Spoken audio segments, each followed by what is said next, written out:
Olá pessoal, estamos começando a nossa última aula, de revisão de probabilidades. Vamos apresentar três teoremas fundamentais, de probabilidade.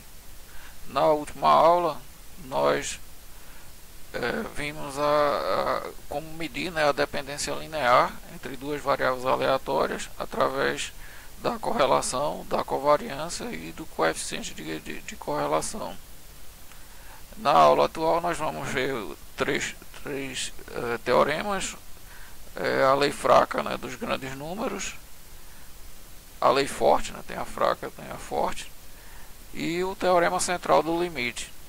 Nós vamos apresentar, os teoremas, mas não vamos prová-los. Bem, no nosso momento de descontração, temos aqui uma fotozinha da Lucy, enfesadinha, como sempre, e numa tirinha de Snoopy, do Charles Schulz, o americano Charles Schulz, ela diz o seguinte: só em problemas de matemática, você pode comprar 60 melões e ninguém perguntar o que diabo há de errado com você. Eu acho que como o pessoal não vê muito os matemáticos como seres humanos, não, parece que é uma coisa do outro mundo.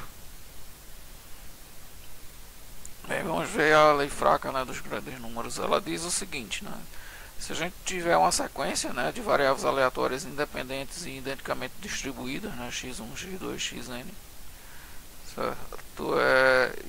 O identicamente distribuído quer dizer que se aqui for jogar um dado, aqui é jogar um dado, aqui é jogar um dado, Bem, então todas elas têm a mesma esperança, tanto faz pegar qualquer uma das variáveis, e variância finita. Então, se a gente escolher um epsilon, qualquer, maior que zero, o teorema diz o seguinte, quando n tende para infinito, se eu pegar a média amostral, que é dada por isso aqui, você soma as variáveis aleatórias, divide por n, você tem a média amostral do seu experimento. Ela tende, para o valor real, a média amostral tende para um valor real, e ela vai ficar entre mais ou menos epsilon, com probabilidade 1. Então, se você colocar um epsilon bem pequenininho aqui, 10 a menos 8, por exemplo, você vai encontrar um n, que quando n tender para infinito, isso aqui vai ser verdadeiro. Ou seja, a sua média amostral, vai estar perto, da média real, e no máximo, com um erro de mais epsilon ou menos epsilon.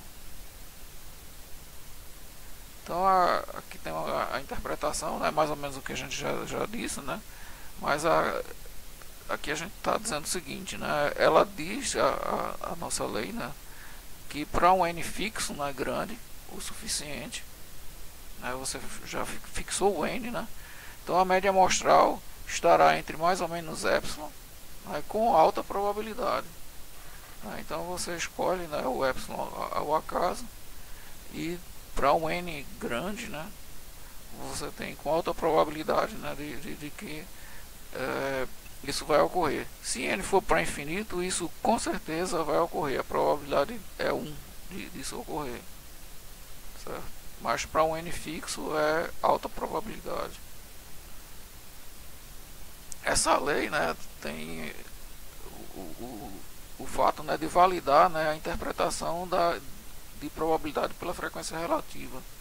Ou seja, você repetir, o experimento várias vezes, dividir, ver se o evento ocorreu, dividir o número de vezes, que o evento ocorreu, divide pelo número de vezes que você realizou o experimento, e tem uma boa aproximação ou uma estimação, da probabilidade daquele evento. E quanto mais, você faz os experimentos, melhor a sua precisão, da probabilidade. É isso que a lei fraca está dizendo. A gente vai dar um exemplo disso logo depois que veio a lei forte, dos grandes números. Então a lei forte é bem parecida, né, com a lei fraca. Você tem as mesmas condições, né, variáveis aleatórias independentes e identicamente distribuídas, com esperança definida, né, μ, e uma variância finita. O que ele diz agora é o seguinte, é que a média amostral ela não vai estar dentro de mais ou menos epsilon, ela vai ser igual a μ. Ela realmente converge, né, para a esperança, né, a esperança real. Né, isso com probabilidade 1. Né. Então ela não vai ficar entre uma faixa de valores, mas ela vai ser exatamente, né, a probabilidade real. Aí a interpretação, ela diz, o que a gente está dizendo aqui, né, com probabilidade 1, né, que a sequência de amostras, né, M1 e M2, tem como limite, né, quando o N tende para infinito, né, como limite a esperança real. Na prática, não tem muita diferença entre a lei fraca e a lei forte, né? Ela é muito sutil. Hein? A lei forte, né, o que ela tem é que ela garante que a convergência, né, da sequência, né, com N para o valor real, né, da esperança. Bem, vamos ver aqui agora um exemplo, né, da aplicação, né, da lei fraca, né, dos grandes números. Então, isso aqui é um programa em Python, né, de uma simulação, né, de um arremesso de uma moeda confiável. Certo? Então a gente vai arremessar a moeda várias vezes e vai ver como é que a frequência relativa, né, vai modificando, né, com o número de vezes, né, que a gente vai fazendo, né, os arremessos. Né, então a simulação da moeda, né, é o seguinte, né, a gente tem aqui uma função, né, random. Essa função random gera um número entre 0 e 1. E o que a gente faz é gerar, né, um número, né, entre 0 e 1. E se ele estiver abaixo de meio, né, quando você arredondar, né, vai dar 0. E se ele estiver acima de meio, quando você arredondar vai dar 1. Então você tem 0 e 1 com igual probabilidade. Né, e quando for 0 a gente diz que é cara, e quando for 1 a gente diz que é coroa. E aqui a gente repete várias vezes, né, o experimento. Depois vocês podem dar uma olhada no código, né? E a gente vai, ó, colocando a frequência relativa, né, à medida com n igual a 1, com n igual a 2, 3, tarará, até n. Né. No final a gente coloca, né, a frequência relativa com o n total. E aqui a gente mostra graficamente, né, os valores. O menu, né, faz só que a gente repita, né, isso aqui várias vezes. Então vamos para rodar o programa, né? Mas antes disso vamos passar para o console. E bem, no console a gente vai vamos executar, né, o programa. Então ele pergunta quantos arremessos a gente quer, né? Vamos colocar só 10. Vamos colocar 10, né? 10 arremessos só. E a gente tem isso aqui, olha. Bem, deu exatamente meio, né? Mas veja que o amarelozinho é coroa, né?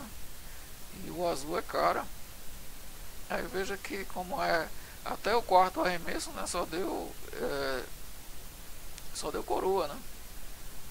Então se a gente pegasse até aqui, né? Eu diria que a probabilidade seria 1, né? De sair coroa.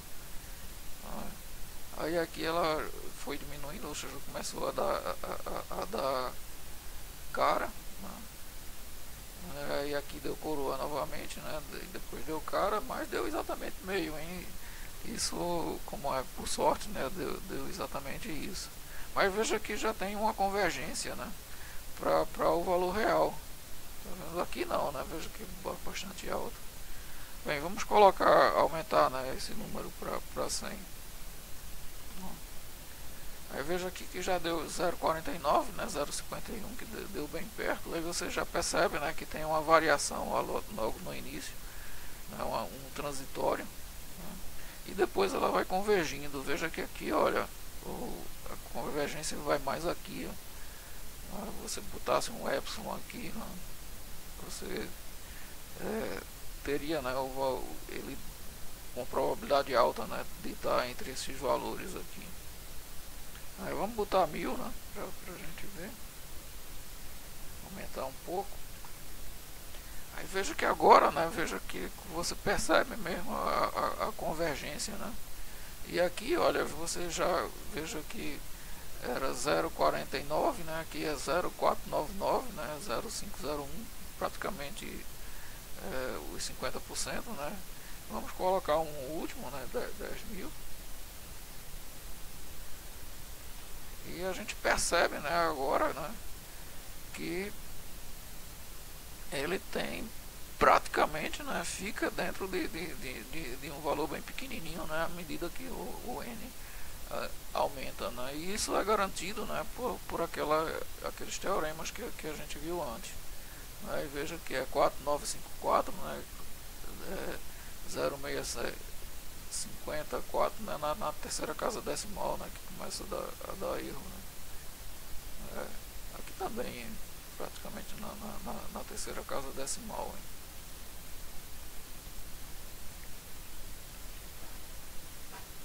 Se a gente aumentar mais, vai ver que isso vai melhorando, hein, vai tendendo para meio mesmo. Bem, vamos voltar, né, ao nosso, como é, para o último teorema. Então, o último teorema é um teorema chama teorema central do limite, né? Tem um pessoal que chama teorema do limite central, que tem vários livros, né, que usa essa denominação, mas não é correto, hein? Porque não é um limite central, é o teorema que é central, o teorema é central no sentido de fundamental, é um teorema fundamental do limite, né? E é uma das coisas estranhas, né, em probabilidade, é esse teorema, né? Ele não é intuitivo, hein? Então a gente tem novamente uma sequência de variáveis aleatórias, só que agora a gente está somando, né, cada uma, certas variáveis aleatórias I e D, né, também com esperança μ, e com a variância, né, sigma ao quadrado. A gente vai definir uma nova variável, Zn, para tornar essa variável aqui com normalizar, né, o Sn. Quando você normaliza o Sn por Zn, você tem esperança zero. Veja que a esperança de Sn é exatamente Nμ. Então, se a gente pegar a esperança de Zn, né, a esperança vai dar Nμ menos Nμ, que vai dar zero. E isso aqui, né, é o desvio padrão da variável. E isso vai ser N sigma ao quadrado, né, a variância. Né, quando você divide, né, dessa variância aqui, né, vai dar 1. Então, você tem a esperança zero, né, a variância unitária. Mas o que ele diz é o seguinte, né, que se você pegar, somar, né, essas variáveis aleatórias, né, com n tendendo para infinito, né, isso aqui dá exatamente, né, a função de distribuição cumulativa, né, de Zn, e essa função de distribuição cumulativa, né, é uma gaussiana. E o que é contraintuitivo é que você pode ter qualquer distribuição, né, de x aqui, né, e se você somar, né, essas variáveis aleatórias, ela vai ter como resultado, né, uma distribuição gaussiana quando n tende para infinito, né. Então você pode ter uma distribuição, por exemplo, uma variável aleatória uniforme, né, entre 0 e 1, e você vai somando, né, essas variáveis aleatórias. A distribuição, né, da soma é uma gaussiana. E se ela for exponencial, também é uma gaussiana. Então tudo vai tender para uma gaussiana. Isso não é realmente intuitivo, hein? O fato interessante, né, é, como a gente disse, né, que o xi, né, pode ter qualquer distribuição. E isso explica, né, o motivo da gaussiana aparecer em muitas aplicações. Na natureza, muitos fenômenos, né, resultam da soma, né, de processos menores independentes. E isso leva, né, a uma variável aleatória gaussiana. O teorema, na realidade, é válido, né, quando a gente tem infinito, mas na prática a gente tem valores mais modestos, hein? Por exemplo, tem alguns casos que com n igual a 3 você já tem uma gaussiana razoável, uma boa aproximação da gaussiana, né? Números como 10 e 40 normalmente são suficientes, né, para uma boa aproximação de uma variável gaussiana. Então o infinito aqui, né, é bem menor, né, do que o infinito. O infinito é mais uma abstração aqui. Na prática você tem valores menores. Bem, isso é bastante apropriado, né, para nós que somos engenheiros, né, que lidamos com sistemas reais. Isso diz o seguinte, né, que se eu tiver um sistema, né, que é a soma, né, de variáveis aleatórias, que no final das contas essa soma, né, é muito difícil, né, de calcular a distribuição, né, dessa soma. A gente pode aproximar, né, essa soma por uma gaussiana. E a gaussiana, como a gente sabe, nós precisamos apenas da esperança, né, e da variância para definir uma gaussiana. E, portanto, né, calcular a esperança e calcular a gaussiana, né, de experimentos, né, aleatórios é relativamente fácil, né, das variáveis aleatórias. E a gente define como sendo uma gaussiana, né, essa distribuição, e pode calcular as probabilidades como se ela fosse uma gaussiana, né, e tendo como base, né, o teorema central do limite, de que essa aproximação é boa, né. E também ainda tem uma facilidade, né, que se a gente quiser gerar gaussianas, né, numa simulação, a gente pode gerá-la por outras distribuições, né. Bem, com isso a gente termina, né, a nossa revisão de probabilidades. Na próxima aula nós vamos começar realmente, né, processos estocásticos. Até a próxima aula, pessoal.